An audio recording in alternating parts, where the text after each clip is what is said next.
अगर यही same bacteria या वायरसेस या माइक्रोब्स हमें अटैक करेंगे तो हमें दोबारा कोल्ड नहीं होगा। बिकॉज अगर हम कुछ भी बहुत हेवी लेंगे तो हमारी बॉडी की सारी एनर्जी उसको डाइजेस्ट करने में लग जाएगी। बार बार कोल्ड हो रहा है और लग रहा है इम्यूनिटी बहुत वीक हो गई है, तो let me tell you, it is perfectly fine and normal to have few episodes of cold throughout the year, and kids में this number can be a bit more. Cold is just a byproduct of the fight between our immune system and the bacteria or viruses attacking us. मतलब कि जब भी कोई नया bacteria या virus हमारी body के कांटेक्ट में आता है तो हमारा इम्यून सिस्टम उसके अगेंस्ट फाइट करता है and the cold as a by product is released.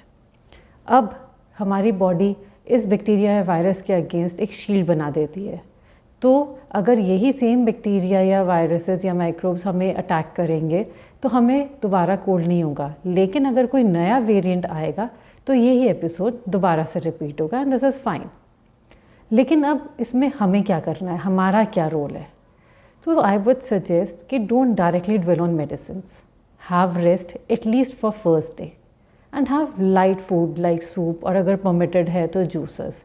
Because अगर हम कुछ भी बहुत हेवी लेंगे तो हमारी बॉडी की सारी एनर्जी उसको डाइजेस्ट करने में लग जाएगी.